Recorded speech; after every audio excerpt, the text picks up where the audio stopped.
ನಮಸ್ಕಾರ. ಕರ್ನಾಟಕ ಮಳವಳ್ಳಿಯಿಂದ ಕಾರ್ಯಕ್ರಮವನ್ನು ಮುಗಿಸಿದ ನಂತರ ಗಿಲ್ಲಿ ಮತ್ತು ಕಾವ್ಯ ಹೋಗಿದ್ದೆಲ್ಲಿಗೆ ಗೊತ್ತಾ? ಮತ್ತೆ ಇವರಿಬ್ಬರ ಮಧ್ಯದಲ್ಲಿ ನಡೆಯುತ್ತಿರುವುದಾದರೂ ಏನು ಗುರು ಎನ್ನುವಂತಹ ವಿಚಾರದ ಬಗ್ಗೆ ಮುಂದೆ ಮಾತಾಡಕ್ಕೆ ಬಂದಿನಿ. ಏನಪ್ಪಾ ಅಂದ್ರೆ ಇವತ್ತು ಕರ್ನಾಟಕದೊಳಗೆ ಕರುನಾಡು ಮೆಚ್ಚಿದಂತಹ ಜೋಡಿ, ಜಗ ಮೆಚ್ಚಿದಂತಹ ಜೋಡಿ, ಜನ ಮೆಚ್ಚಿದಂತಹ ಜೋಡಿ. ಇದು ಜನಮದ ಜೋಡಿ ಅಲ್ಲ ಗುರು, ಇದು ಜಗ ಮೆಚ್ಚಿದ ಜೋಡಿ, ಜನ ಮೆಚ್ಚಿದ ಜೋಡಿ, ಜನಮಾಂತರದ ಜೋಡಿ ಅಲ್ಲ. ಇದು ಜನ ಮೆಚ್ಚಿದಂಥ ಜೋಡಿ. ಅವ್ರ ಮನಸ್ಸೊಳಗೆ ಐತೋ ಇಲ್ಲೋ ಗೊತ್ತಿಲ್ಲ, ನಮ್ಮ ಮನಸ್ಸೊಳಗೆ ಅಂತ ಹಾಕಿ ಉರಿದಾಡಕತ್ತ ಬಿಟ್ಟೈತೆ. ಯಾಕಪ್ಪ ಅಂತ ಇವ್ರು ಏನು ನಡೆದೈತಿ ಇವರಿಬ್ಬರ ಮಧ್ಯಾಹ್ನದ ಅರ್ಥ ಆಗೋಲ್ತಿ. ಇವ್ರು ಹೋಗಿದ್ದೆಲ್ಲಿಗೆ ಮತ್ತು ಇವರಿಬ್ಬರ ಮಧ್ಯದಲ್ಲಿ ಏನು ನಡೆದೈತಿ, ಎರಡು ವಿಷಯಗಳ ಬಗ್ಗೆ ಪಟಾಪಟ್ ವಿಶ್ಲೇಷಣೆ ಕೊಟ್ಟು ಬರ್ರಿ. ಬಡ ಬರ್ರಿ. ನಿನ್ನೆ ಎಲ್ಲರೂ ಬಡ ಬಂದು ಪಟ್ ತಗೊಂಡಿರಿ, ಅದ್ರಂಗೆ ಇವತ್ತು ಬಡ ಬರ್ರಿ, ಪಟ್ ತಗೋರಿ. ಈ ವಿಷಯ ಎಲ್ಲರ ಕೇಳಿತ್ತಪ್ಪ ಅಂದ್ರೆ ನಿಮಗೂ ಅಭಿಪ್ರಾಯ ಏನು ಅನ್ಸೋದನ್ನು ಕಮೆಂಟ್ ಹಾಕಿರಿ. ನಿನ್ನೆ ಎಲ್ಲರೂ ಕೂಡ ಅದ್ಭುತವಾಗಿರ್ತಕ್ಕಂಥ ಕಮೆಂಟ್ ಹಾಕಿರಿ. ತುಂಬ ಖುಷಿ ಆಯಿತು.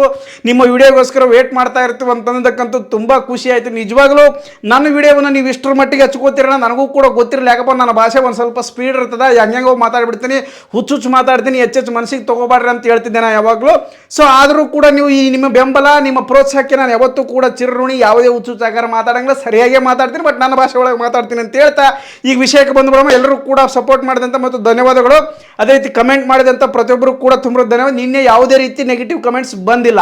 ಸೊ ವಿಚಾರಕ್ಕೆ ಬಂದ್ಬಿಡೋಣ. ಈಗ ಏನಪ್ಪ ಅಂತಂತಂದ್ರೆ ಈ ಗಿಲ್ಲಿ ಮತ್ತು ಕಾವ್ಯ ಇವರಿಬ್ಬರು ಸೇರಿ ನಿನ್ನೆ ಕಾರ್ಯಕ್ರಮ ಮುಗೀತು. ಮದರ್ ಅಂಡ್ ಗೋಲ್ಡನ್ ಡೈಮಂಡ್ಸ್ ಎನ್ನುವಂತಹ ಕಾರ್ಯಕ್ರಮ ಓಪನಿಂಗ್ ಆಗಿರ್ತಕ್ಕಂಥ ಭರ್ಜರಿ ಎಂಟ್ರಿ ತೊಗೊಂಡ್ರಿ. ನೀವು ಎಂಟ್ರಿ ನೋಡ್ಬೇಕಾಗಿತ್ತ ಕಣ್ಣಿನಲ್ಲಿ ಆ ಒಂದು ಏನಪ್ಪ ಅಂತಾರಲ್ಲಪ್ಪ, ಈ ರಾಮ ಸೀತೆ ಹೆಂಗೆ ಬರ್ತಾರ ಮತ್ತು ರಾಧಾ ಕೃಷ್ಣ ಹೆಂಗೆ ಬರ್ತಾರ, ಹಂಗೆ ಬಂದಂಗೆ ಆಕಿತ್ತು ಹುಲಿ.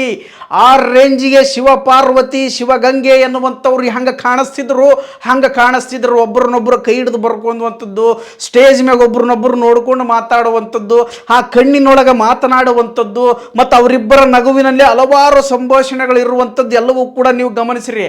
ಅದರ ಫಂಕ್ಷನ್ ಮುಗಿದ ಮೇಲೆ ಇವರು ಹೋಗಿದ್ದೆಲ್ಲಿಗೆ, ಇವು ಬಲ್ಲ ಮಾಹಿತಿಗಳ ಪ್ರಕಾರ ಇವರು ಹೋಗಿದ್ದೆಲ್ಲಿಗಪ್ಪ ಅಂತಂದ್ರೆ ಅಕ್ಕನ ಮನೆಗೆ. ಯಾರ ಅಕ್ಕನ ಮನೆಗೆ? ಮಳವಳ್ಳಿಯಿಂದ ಬಹು ದೂರದಲ್ಲಿ ಇರುವಂತಹ ಅಥವಾ ಸ್ವಲ್ಪ ದೂರದಲ್ಲಿ ಇರುವಂತಹ ಗಿಲ್ಲಿ ಅವರ ಸಿಸ್ಟರ್, ಗಿಲ್ಲಿ ಅವರ ಅಕ್ಕನ ಮನೆಗೆ ಹೋಗಿದ್ರು. ಅಲ್ಲಿ ಅಭಿಮಾನಿಗಳು ಫೋಟೋ ತೆಗೆಸ್ಕೊಂಡಿರುವಂಥ ಫೋಟೋಗಳು ಕೂಡ ವೈರಲ್ ಆಗತ್ತವ. ಅಲ್ಲಿ ಕೂಡ ಗಿಲ್ಲಿಗೆ ಬಂದಿದ್ದ. ಅದಾದ ನಂತರ ನಾಗರ ಪಂಚಮಿ ಹಬ್ಬದ ಎಲ್ಲಿ ಹಾಲು ಹಾಕ್ಯಾರೋ ಗೊತ್ತಿಲ್ಲ, ಆದರೂ ಅವರಿಬ್ಬರ ಒಳಗೆ ಪ್ರೀತಿ ಹಾದು, ಸ್ನೇಹ ಹಾದು ಗೊತ್ತಿಲ್ಲ. ಆದರೂ ನಮ್ಮ ಜನ ಅವರಿಬ್ಬರನ್ನ ಕೂಡಿಸ್ಬೇಕಂತ ತಿಳ್ಕೊಂಡ್ಬಿಟ್ಟಾರ. ಇವರಿಬ್ಬರ ಮಧ್ಯೆ ನಿಜವಾಗ್ಲೂ ಏನು ನಡೆದೈತಿ ಅಂತಕ್ಕಂಥ ವಿಚಾರಕ್ಕೆ ಬರೋದಾಗಿತ್ತಪ್ಪ ಅಂತಂದ್ರೆ ಅಲ್ಲಿ ಒಂದಷ್ಟು ಅವು 2-3 ದಿನ ಇರಬೇಕಾಗುತ್ತೆ. ಅದಾದ ನಂತರ ಗಿಲ್ಲಿ ಮತ್ತು ಕಾವ್ಯ ಅವ್ರ ಮನೆಗೂ ಕೂಡ ಹೋಗಿರ್ಬೋದು. ಯಾಕಂದ್ರೆ ಗಿಲ್ಲಿ ಊರು ಮತ್ತು ಗಿಲ್ಲಿ ಅವರ ಅಕ್ಕರನ್ನು ಕೊಟ್ಟಿರುವಂಥ ಊರು ಭಾಳ ದೂರ ಏನಿಲ್ಲ, ಸ್ವಲ್ಪ ಅಕ್ಕಪಕ್ಕದಲ್ಲಿ 2-3 ಕಿಲೋಮೀಟರ್ ಅಂತರದಲ್ಲಿ ಅದಾವ ಅಂತ ಕೇಳ್ಪಟ್ಟೆ. ಸೊ ಹಂಗಾಗಿ ಆ ವಿಷಯದಲ್ಲಿ ಮೊದಲು ಅಕ್ಕನ ಮನೆಗೆ ಹೋಗಿರ್ಬೋದು. ಅದಾದ ನಂತರ ನೈಟ್ ಇವ್ರ ಮನೆ ಶಿಫ್ಟ್ ಆಗಿರ್ಬೋದು. ಯಾಕಪ್ಪ ಅಂದ್ರೆ ಕಾವ್ಯ ಕೂಡ ಸುಸಂಸ್ಕೃತವಾಗಿರುವಂಥ ಹೆಣ್ಣು. ಅಲ್ಲಿ ಮಟ್ಟ ಬಂದ ಮೇಲೆ ಗಿಲ್ಲಿ ಅವ್ರ ಮನೆಗೆ ಬಂದು ಅವರ ತಂದೆ ತಾಯಿಯನ್ನು ಮಾತಾಡಿಸಿ ಅವ್ರ ಆಶೀರ್ವಾದವನ್ನು ತಗೊಂಡಿರ್ತಾಳೆ. ಇದು ಮಾತ್ರ ಪಕ್ಕ ಆಗಿರುವಂಥದ್ದು. ಯಾಕಪ್ಪ ಅಂದ್ರೆ ಸುಸಂಸ್ಕೃತ ಹೆಣ್ಮಕ್ಳು ಹಂಗಿರ್ತಾರೆ, ಹಂಗೆ ಬಂದುಬಿಟ್ಟಾಳೆ. ಯಾಕಂದ್ರೆ ಸೀರೆ ಉಟ್ಕೊಂಡು ಮೈ ತುಂಬ ಬಟ್ಟೆಯನ್ನು ಹಾಕ್ಕೊಂಡು ದೊಡ್ಡ ಕಾರ್ಯಕ್ರಮಕ್ಕೆ ಬಂದಾಳಪ್ಪ ಅಂದ್ರೆ ಆಕೆ ಹತ್ರ ದೊಡ್ಡ ಗುಣಗಳೇ ಅದಾವಂತ ಅರ್ಥ. ಸೊ ಹಂಗಾಗಿ ಅಲ್ಲಿಗೆ ಹೋಗಿರ್ಬೋದು, ಹೋಗಿ ಅವರಿಬ್ಬರ ಆಶೀರ್ವಾದವನ್ನು ಕೂಡ ತೊಗೊಂಡಿರ್ಬೋದು.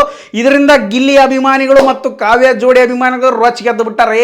ಇವರಿಬ್ಬರ ಮಧ್ಯೆ ಏನೋ ನಡೆದೈತಿ, ಗಿಲಿ ನಡೆದೈತಿ, ಚಿಲಿಪಿಲಿ ಒಳಗೇನೋ ಪ್ರೇಮ ಹುಕ್ಕೈತಿ ಅನ್ನುವಂಗ ನಾವೆಲ್ಲರೂ ಕೂಡ ಕನಸು ಕಾಣಕತ್ತಿ ಬಿಟ್ಟಿವಿ. ನಿನ್ನೆ ಅವರಿಬ್ಬರು ಕೇಕ್ ತಿನ್ನಿಸಿದ ವಿಡಿಯೋನೇ ಪದೇ ಬರಾಕತ್ತೈತಿ. ಅದ ವಿಡಿಯೋಕ್ಕೋ ನಾವು ಪದೇ ಲೈಕ್ ಮಾಡಾಕತ್ತೀವಿ. ಅದು ಕೇಕ್ ತಿನ್ನಿಸಿದ್ದು ಅವ್ರ ಜೊತೆಗೆ ಈ ಒಂದು ಯಶ್ ರಾಧಿಕಾ ಪಂಡಿತ್ ಅವ್ರು ಕೇಕ್ ತಿನ್ನಿಸಿದ್ದು ಮತ್ತು ಆ ಫೋಟೋ ಬರ್ತೈತಿ. ಈ ಕಡೆ ಅನುಷ್ಕಾ ಶರ್ಮಾ ಮತ್ತು ವಿರಾಟ್ ಕೊಹ್ಲಿ ಅವ್ರ ಫೋಟೋ ತಿನ್ನಿಸಿದ್ದು ಬರಾಕತ್ತೈತಿ. ಒಟ್ಟಾರೆಯಾಗಿ ಗಿಲ್ಲಿಗೆ ಕಾವ್ಯ ಕೇಕ್ ತಿನ್ನಿಸಿದ್ದಂತೂ ಒಂದು ಗಿಲ್ಲಿಸ್ ರೆಕಾರ್ಡ್ ಆದಂಗೆ ಆಗ್ಬಿಟ್ಟತ್ತು. ಅವನು ಅಭಿಮಾನಿಗಳಿಗೆ, ನಮಗೆ ಎಲ್ಲರಿಗೆಲ್ಲ ಅಭಿಮಾನಿಗಳಿಗೆ ಈ ನೆಗೆಟಿವ್ ಕಮೆಂಟ್ಸ್ ಹಾಕಿದ್ರೆ ನಾನು ತಲೆನೇ ಕೆಡಿಸ್ಕೊಳಂಗಿಲ್ಲ. ಅವ್ರು ಬರ್ಕೊಳ್ಳೋರು ಹೋಯ್ಕೊಳ್ಳೋರು ಅದ್ರ ಬಗ್ಗೆ ತಲೆ ಕೆಡಿಸ್ಕೊಳಕ್ಕೆ ಹೋಗಲ್ಲ.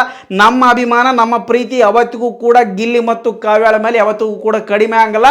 ಮತ್ತು ಇವರಿಬ್ಬರ ಮಧ್ಯದಲ್ಲಿ ಏನು ನಡೆದೈತೆ ಗುರು ಅನ್ನೋದಕ್ಕೆ ಕೆಲವೊಂದು ಸಾಕ್ಷಿಗಳೇನಪ್ಪ ಅಂದ್ರೆ, ಯಾವುದೇ ಕಾರ್ಯಕ್ರಮಕ್ಕೆ ಇಬ್ಬರನ್ನೇನಾರ ಆ ಕಾರ್ಯಕ್ರಮದವ್ರು ಇನ್ವೈಟ್ ಮಾಡಿದ್ರಪ್ಪ ಅಂತಂದ್ರೆ ಒಂದೇ ಕಾರ್ನ್ಯಾಗ ಹೋಗ್ತಾರ, ಒಂದೇ ಕಾರ್ನ್ಯಾಗ ಬರ್ತಾರ, ಒಂದೇ ಕಾರ್ಯಕ್ರಮದಾಗ ಇರ್ತಾರ, ಪಕ್ಕದಾಗ ನಿಂತಿರ್ತಾರ, ಮತ್ತು ಒಂದೇ ಮ್ಯಾಚಿಂಗ್ ಡ್ರೆಸ್ಸು ಹಾಕೊಂಬಂದಿರ್ತಾರ.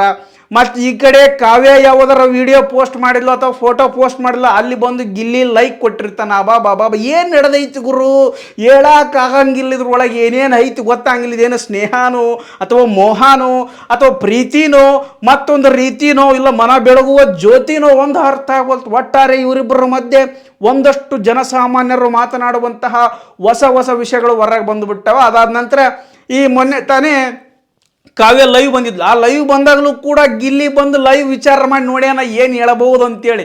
ಸೊ ಅದ ಟೈಮಿಗೆ ನಮ್ಮ ಮಂದಿ ಗಿಲ್ಲಿ ಎಲ್ಲಿ ಇರ್ತಾರ, ಗಿಲ್ಲಿ ಹ್ಯಾಂಗ್ ಅದಾರ ಅಂತ ಕೇಳಿದಾಗ ಗಿಲ್ಲಿ ಶೂಟಿಂಗ್ ಒಳಗೆ ಇರ್ತಾರ, ಇವಾಗ ಎಲ್ಲಿರ್ತಾರ, ನಮ್ಮ ಮನೇಲಿ ಇರ್ಬೋದು ಮೋಸ್ಟ್ಲಿ ಅಂತೇಳಿ ಕಾವ್ಯ ಕೂಡ ಉತ್ತರ ಕೊಡ್ತಾಳೆ.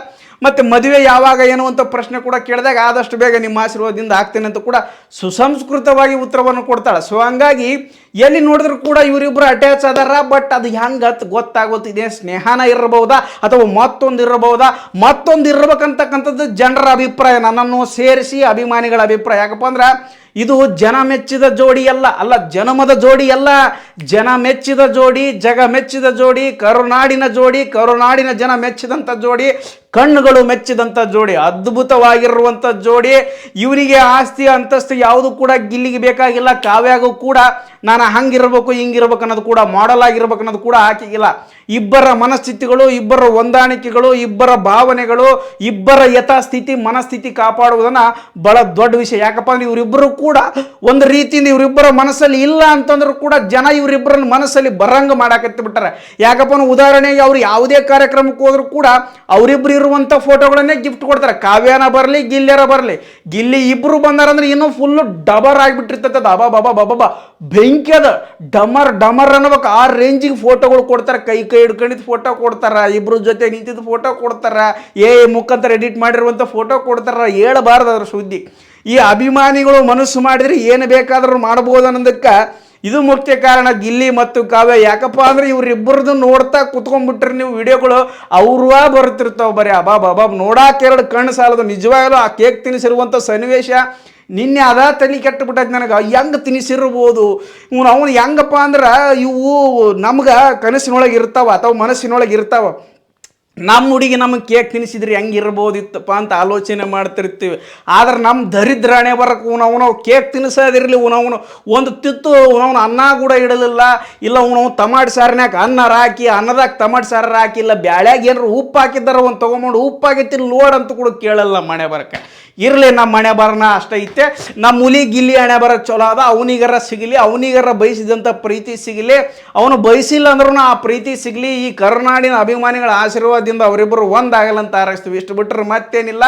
ಅದ್ರ ಜೊತೆಗೆ ಜೀವನದೊಳಗೆ ಏನಪ್ಪ ಅಂತಾರೆ, ಹೆಂಗಿದು ಜನ ಮೆಚ್ಚಿದ ಜೋಡಿ ಆಯ್ತಪ್ಪ ಅಂದ್ರೆ ಅವರಿಬ್ಬರ ಮಧ್ಯದಲ್ಲಿ ಮೊದಲು ಸ್ನೇಹ ಇತ್ತು. ಈಗ ಯಾಕಿದು ಪ್ರೀತಿಯಾಗಿ ಬದಲಾವಣೆ ಕೊಂಟೈತೆ ಆಗುವಂಥ ಸೂಚನೆ ಐತಪ್ಪ ಅಂತಂದ್ರೆ, ಇಲ್ಲಿ ನಮ್ಮ ಮನೆಯೊಳಗೆ ಒಂದು ಉದಾಹರಣೆ ಕೊಡ್ತೀನಿ ನಾ. ಏನಪ್ಪ ಅಂದ್ರೆ ನಾವು ಸಣ್ಣವರಿದ್ದಾಗ ಯಾವುದೋ ಒಂದು ಹುಡುಗಿ ನಮಗೆ ಪರಿಚಿತವಾಗಿರುವಂಥ ಹುಡುಗಿ ಅಥವಾ ನಮಗೆ ಸಂಬಂಧಿತವಾಗಿರುವಂಥ ಒಂದು ಹುಡುಗಿಗೆ ನೀನು ಅವನ್ನ ಮದುವೆ ಹೋಗ್ಬೇಕು, ಅವನ್ನ ನಿನಗೆ ಕೊಡ್ತೀವಿ, ನಿನ್ನ ಅವನಿಗೆ ಮದುವೆ ಮಾಡ್ತು ಅಂತೀವಿ ಅಂದ್ಬಿಟ್ರೆ ಅದೆಲ್ಲ ಒಂದು ಕಡೆ ಪ್ರೀತಿ ಬೆಳೀತಾ ಹೋಗಿಬಿಡ್ತದೆ. ಅಂದರೆ ಕೇವಲ ಜೋಕ್ ಮಾಡಿರುವಂಥದ್ದು, ತಮಾಷೆ ಮಾಡಿರುವಂಥ ವಿಚಾರಗಳಿಗೇ ಪ್ರೀತಿ ಬೆಳೀತಂದ್ರೆ, ಇನ್ನು ಕರ್ನಾಟಕದ ಜನತೆ ನೀವಿಬ್ಬರು ಪ್ರೀತಿ ಮಾಡಿ ಮದುವೆ ಮಾಡಿಕೊಳ್ಳೋದು ಅದು ಏನಾರು ರೊಕ್ಕ ಬರ್ತದೆ, ಅದೇನು ಲೆಕ್ಕ ಬರ್ತದೆ, ನಾವು ನೋಡ್ಕೊಂತೀವಿ, ಚುಕ್ತ ಮಾಡ್ತೀವಿ ಅನ್ನೋದ್ರೊಳಗೆ ಕರ್ನಾಟಕ ಜನತೆ ಕುಂತು ಬಿಟ್ಟಾರೆ, ನನ್ನನ್ನು ಸೇರಿಸಿ. ನಾನು ಪೂರ ಉದ್ದಿರೇ ಇದ್ದೀನಿ. ಆದರೂ ಅಂತ ಪ್ರೀತಿಗೆ ಏನು ಬಡ್ತಾನಿಲ್ಲ ಮನುಷ್ಯ. ಆರೈಸಕ್ಕೆ ಏನು ಬಡ್ತಾನೆ, ರೊಕ್ಕ ಬೇಕಾಗಿಲ್ಲ, ಅದಕ್ಕೆ ಲೆಕ್ಕ ಬೇಕಾಗಿಲ್ಲ, ರೊಕ್ಕ ಬೇಕಾಗಿಲ್ಲ. ಆರೈಸುವಂಥ ಗುಣ ಐತೆ, ಆಶೀರ್ವಾದ ಮಾಡುವಂಥ ಧೈರ್ಯ ಐತಿ. ಯಾಕೆ ಬೇಕಾಗೈತೆ? ಆಶೀರ್ವಾದ ಮತ್ತು ಆರೈಸುವಂತಹ ಒಂದು ಭಾಷೆಗಳು, ಒಂದು ಮಾನವೀಯತೆ ಸ್ಥಿತಿ ಇದ್ದು ಬಿಟ್ರೆ ಆ ಜೋಡಿ ಯಾವತ್ತಿಗೂ ಕೂಡ ಸೋಲನ್ನು ಕಾಣಂಗಿಲ್ಲ. ಆ ಜೋಡಿ ಯಾವತ್ತಿಗೂ ಕೂಡ ಸಂತಸದಿಂದ ದೂರ ಸರಿಯಂಗಿಲ್ಲ. ಯಾವಾಗಲೂ ಕೂಡ ಖುಷಿಯಾಗಿರಬೇಕು. ಸೊ ಹಂಗಾಗಿ ಇವರಿಬ್ಬರು ಕರ್ನಾಟಕದೊಳಗೆ ಖುಷಿಯಾಗಿ ಜೀವನ ಮಾಡಬೇಕು, ದೊಡ್ಡ ಮಟ್ಟಿಗೆ ಹೆಸರು ಮಾಡ್ಬೇಕಂತಕ್ಕಂಥದ್ದೇ ನಮ್ಮ ಆಸೆ. ಸೊ ಅದರಂಗ ಇನ್ನು ಇಡೀ ಕರ್ನಾಟಕ ಜನತೆ ಇವರಿಬ್ಬರನ್ನು ಒಪ್ಕೊಂಡ್ಬಿಟ್ಟಾರೆ ಅಂದ ಬಳಿಕ ಅವರಿಬ್ಬರು ಒಪ್ಕೊಳ್ಳೋದೇನು ವಿಷಯ ಮರ? ಅಲ್ಲಿಗೆ ಯಾಕೊಂಡಿ ನೀ ಮತ್ತೆ ಅಬಾಬಾಬ ತೊಗೊಂಬಿಡ. ಅವರಿಬ್ಬರು ಒಪ್ಕೊಂಡಾರಂತಾನೆ ಲೆಕ್ಕ. ಒಂದೇ ಕಾರ್ನಾಗ ಹೋಗ್ತಾರ, ಒಂದೇ ಕಾರ್ನಾಗ ಬರ್ತಾರೆ. ಅವ್ರ ಮನೆಗೆ ಇವ್ರು ಹೋಗ್ತಾರೆ, ಇವ್ರ ಮನೆಗೆ ಅವ್ರು ಹೋಗ್ತಾರೆ. ಫೋನ್ಯಾಗ ಲೈವ್ ಬಂದ್ರೆ ಫೋಟೋಕ್ಕೆ ಲೈಕ್ ಮಾಡ್ತಾರೆ, ಇತ್ತಾಗ ಲೈವ್ ಬಂದ್ರು ಲೈಕ್ ಮಾಡ್ತಾರೆ, ಫೋಟೋ ಬಿಟ್ಟರು ಲೈಕ್ ಮಾಡ್ತಾರೆ. ಇನ್ನೇನು ಬೇಕೇಳ ಸಾಕ್ಷಿ? ಅವರಿಬ್ಬರ ಸ್ನೇಹ ಅಂತೂ ಗಟ್ಟಿಯಾಗೈತೆ. ಆ ಸ್ನೇಹ ಪರಿವರ್ತನೆ ಆಗಿ ಮತ್ತೊಂದು ಹಂತಕ್ಕೆ ಬರಲಿ. ಆ ಪ್ರೀತಿ ಒಳಗೆ ಒಂದು ಸ್ವಲ್ಪ ಅಡ್ಡಾಡ್ಲಿ, ಅದು ಮಸ್ತ್ ಇರ್ತದೆ ಜೀವನ. ಮದುವೆ ಆಗಿಬಿಟ್ರೆ ಹಂಗೇನು ಸರಿಯಂಗಿಲ್ಲ. ಆದರೂ ಪ್ರೀತಿ ಒಳಗೆ ಜೀವನ ಮಸ್ತ್ ಇರ್ತದೆ. 5-6 ವರ್ಷ ಒಂದಷ್ಟು ಹೊಂದಾಣಿಕೆ ಮುಖಾಂತರ ಓಡಾಡಲಿ, ಮಸ್ತ್ ಇರಲಿ, ಜೀವನದೊಳಗೆ ಎಂಜಾಯ್ ಮಾಡಲಿ. ಅವನು ನಂಬುದಂತೂ ಅರ್ಧ ಹನ್ನೆರಡು ಹೊಯ್ಕೊಂತ ಹೋಗೈತೆ ಪ್ರೀತಿ. ಅವ್ರದರ ಚಲೋ ಇರಲ್ಲ ಅಂತೇಳಿ ನನ್ನನ್ನು ಸೇರಿಸಿ ಅಭಿಮಾನಿಗಳು ಹೇಳಾಕತ್ತಾರೆ. ನಂದು ಹೊಯ್ಕೊಂತ ಹೋಗ್ಯತ್ ಬಿಟ್ಬಿಟ್ರತ್ತಾಗ ಅದು ಆ ವಿಷಯ ನಿಮಗೆ ಯಾಕೆ ಇವಾಗ ಪಾಪ ನೀವೆಲ್ಲ ದೊಡ್ಡವರಿದ್ರೆ ಅನಾವಶ್ಯಕವಾಗಿರ್ತಕ್ಕಂಥ ವಿಷಯಗಳು ಬೇಡ. ಬೇಕಾದ್ರೆ ಇಲ್ಲಿ ಗಿಲ್ಲಿ ಕಾವ್ಯ ವಿಷಯ ಮಾತ್ರ ಮಾತಾಡೋಣ ಅಂತ ಹೇಳ್ತಾ, ಈಗ ಈ ವಿಷಯದ ಬಗ್ಗೆ ನಿಮಗೆ ಏನು ಅನ್ಸಕೈತಿ? ಇನ್ನೂ ಮತ್ತೇನಾರ ಅಪ್ಡೇಟ್ ಬಂತಂದ್ರೆ ಖಂಡಿತವಾಗ್ಲೂ ತಿಳಿಸ್ತೀನಿ. ಈಗಿರ್ತಕ್ಕಂಥ ಅಪ್ಡೇಟ್ ಕೇವಲ ಗಿಲ್ಲಿ ಅಕ್ಕನ ಮನೆಗೆ ಹೋಗ್ಯಾರ, ಅದಾದ ನಂತರ ಅವ್ರ ಮನೆಗೆ ಹೋಗಿ ಆ ತಂದೆ ಆಶೀರ್ವಾದವನ್ನು ಪಕ್ಕ ಕಾವ್ಯ ತೊಗೊಂಡಿರ್ತಾ ಅಂತ ಹೇಳ್ತಾ ಈ ವಿಷಯ ಇಲ್ಲಿಗೆ ಮುಗಿಸ್ತಾ ಇದ್ದೀನಿ. ಧನ್ಯವಾದಗಳು.